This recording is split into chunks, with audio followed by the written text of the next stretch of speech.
सोच अगर आप अपनी अच्छी रखेंगे तो लोग आपको अच्छे लगेंगे, फिर नीयत अच्छी रखोगे तो लोग अच्छे लगेंगे।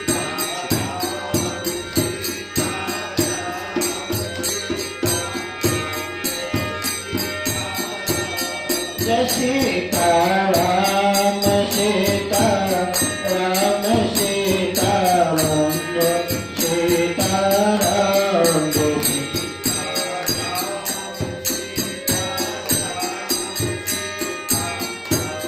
बोले शिवाजी महाराज की, श्री सीताराम नाम महाराज की।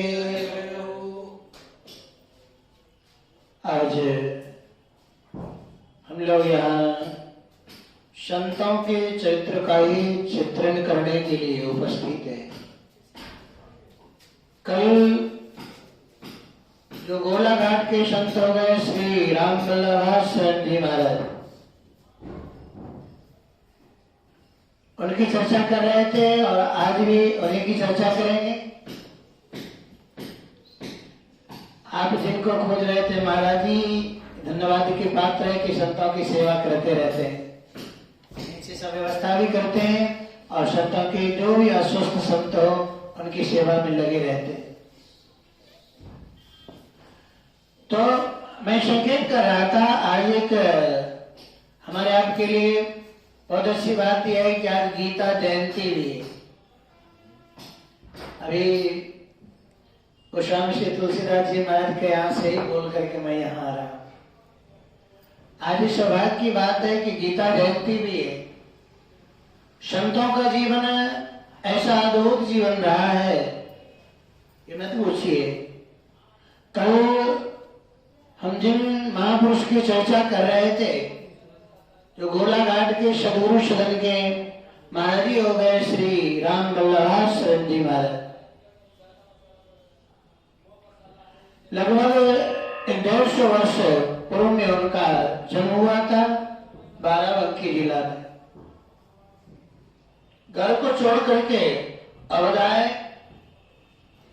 और आजीवन फिर अयोध्या में वास किया। अवध को छोड़ करके फिर गए नहीं। आचार्य ने बहुत प्यारा संकेत किया है।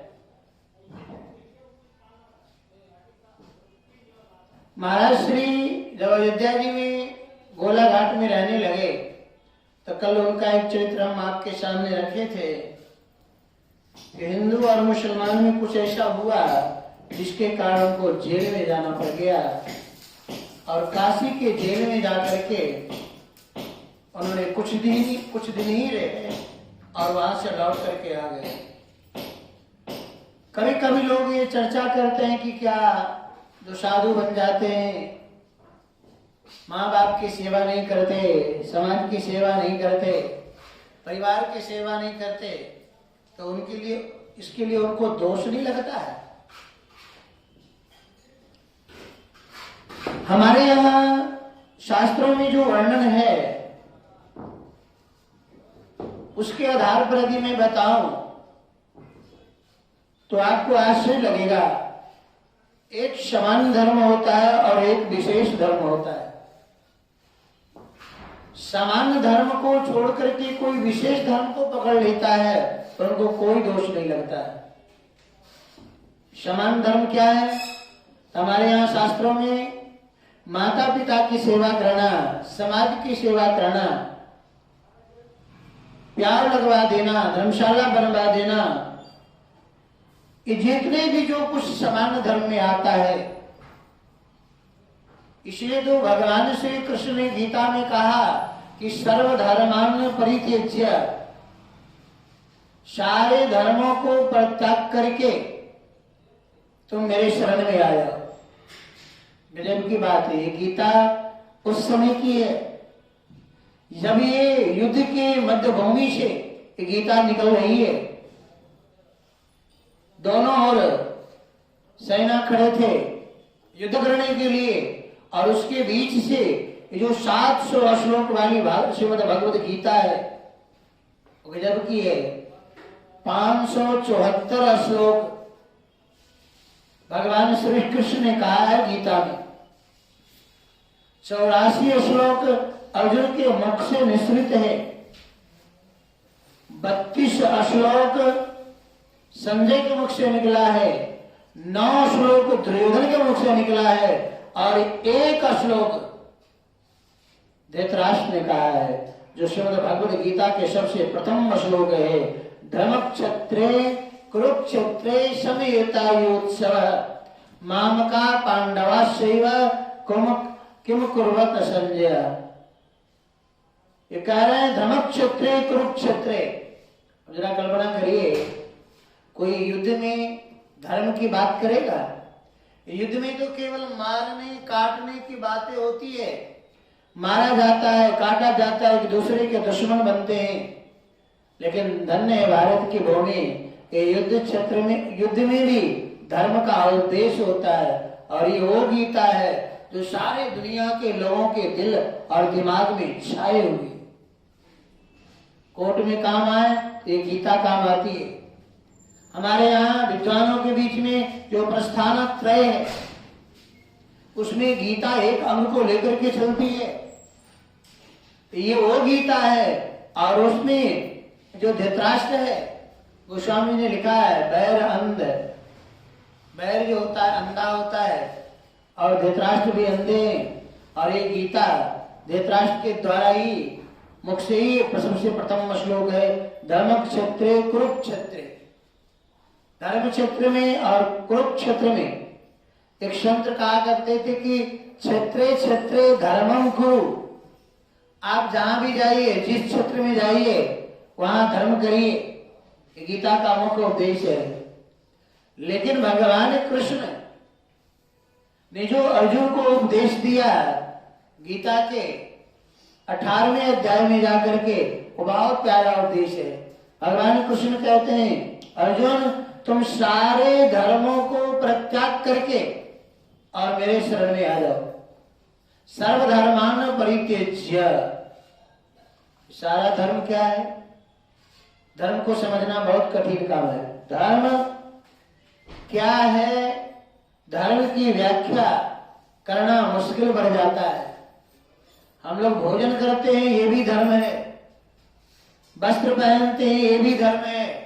अपनी माँ को माँ के रूप में स्वीकार करते हैं, ये भी धर्म है। अपने पिता को पिता कहते हैं, ये भी धर्म है। और देखा जाए तो अर्जुन ने क्या छोड़ा था? कुछ तो नहीं छोड़ा। तो क्या भगवान कृष्ण अर्जुन को स्वीकार नहीं किए? यहां जो परित्यज्य शब्द है श्रीमद् भगवद गीता में, वो बहुत प्यारा शब्द है। हमारे यहाँ शास्त्रों में आचार्यों ने 2 अर्थ किया।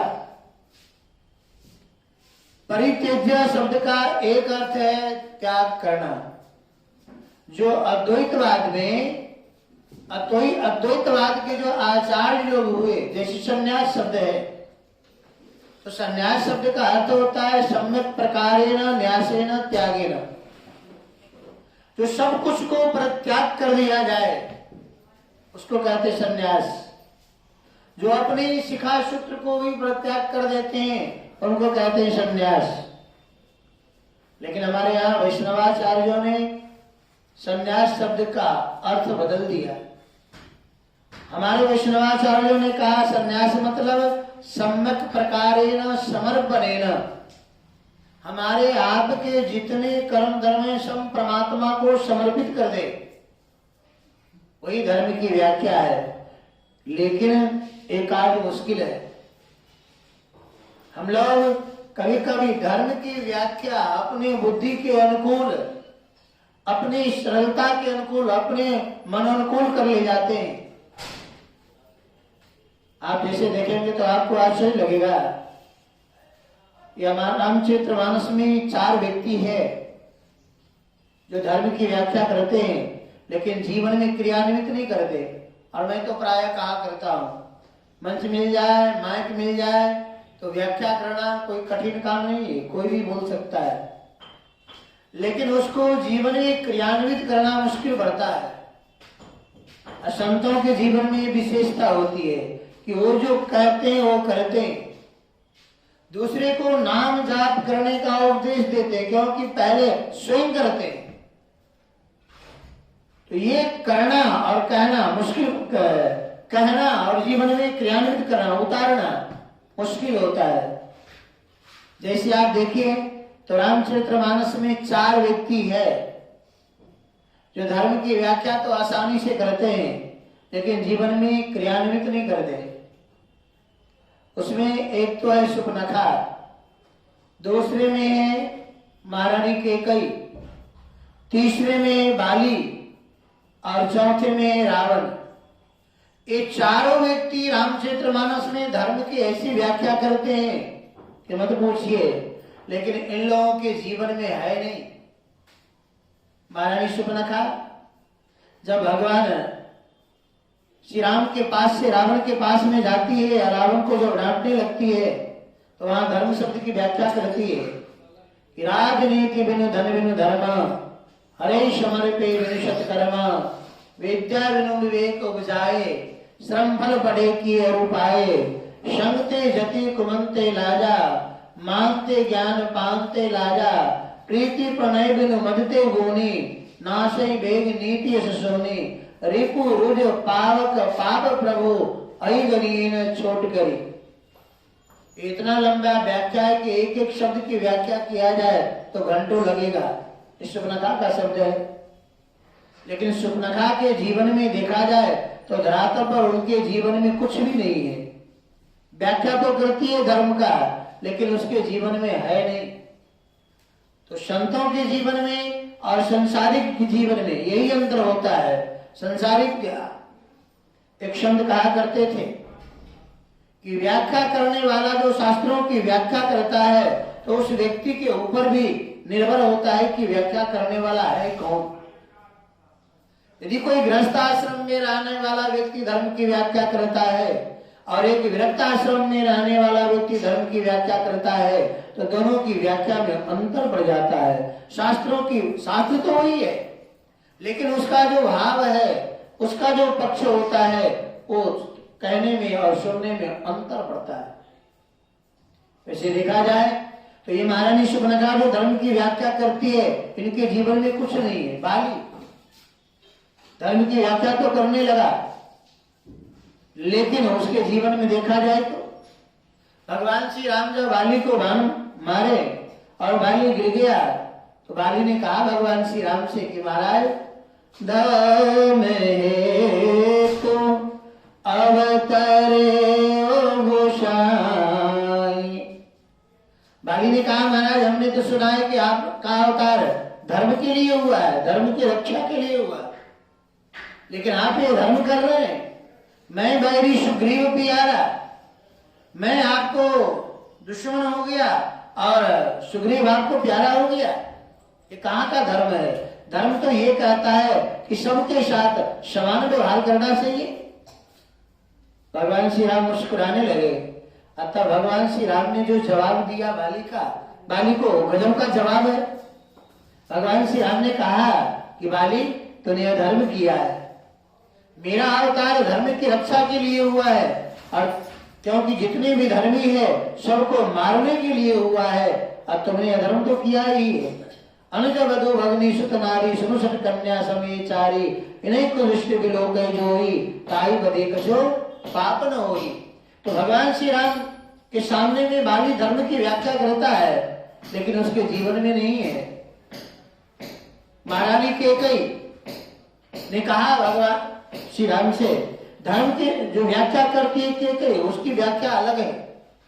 महारानी कैकेयी कहती है कि धर्म के 4 चरण होता है, सत्य, तप, दया और दान। महाराज दशरथ जी के सामने में ये चारों शब्द रखा। कैकेयी ने कहा दशरथ जी से महाराज आप सत्य का पालन करें, आपने जो कहा है वो करें, मुझे वरदान दीजिए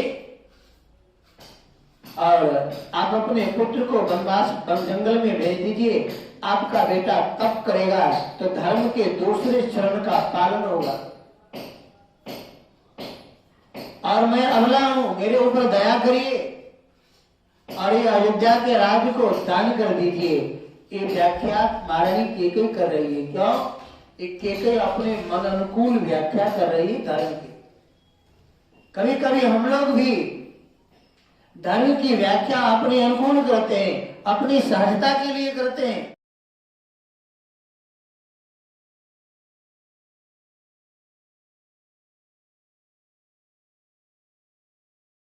वैष्णव जन तो आप यह जो दृश्य देख रहे हैं, ऐसे आज भी हजारों तड़पते ईश्वर अल्लाह से मना रहे हैं कि अब मैं जीना नहीं चाहता, सहा नहीं जाता, मुझे ले चलो।